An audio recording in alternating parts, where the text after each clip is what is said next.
Welcome back mga katambalan, mga hot topic and issue pag-usapan natin. Update po tayong muli kay Alden Richard at kay Catherine Bernardo. Kagabi nga po ay nagkaroon ng signing tungkol nga po doon sa sinasabi ni Alden Richard na magkakaroon nga po ng lights, camera, run, takbo para sa pelikulang Pilipino.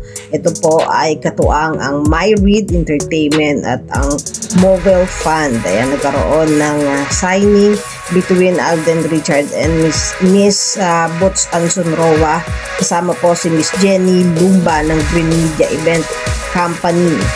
Yan po ay gaganapin sa May 11, 2025. Yan po ay takbo para sa pelikulang Pilipino. Samantalang kaninang umaga naman ay nagkaroon muli si Alden Richard ng morning run. Ito po ay rutina ni Alden Richard, ang ginagawa niyang pagtakbo araw-araw at every Sunday din. Kasama niya ang kanyang mga kaibigan sa morning run ito. Samantalang si Catherine Bernardo naman kahapon nga ay natapos na yung kanyang garage sale ng mga damit. Yan ay noong 15 and 16 itong Sabado at Linggo.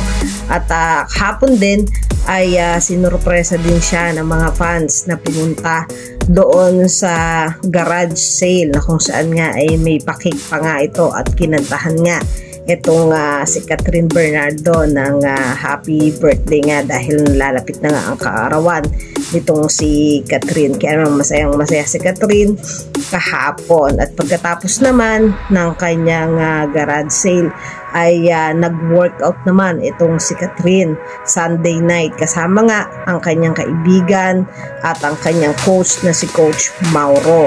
Yan ay para na rin sa paghahanda niya sa nalalapit niyang pagrampa para naman sa March 21 sa bench body of work. Yan yung mga update po natin ngayon kay Catherine at Alden Richard. Kayo mga katambalan, ano ang masasabi nyo?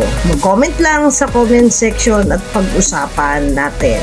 Yan ang mga hot topic and issue dito lamang sa Tambalan GK.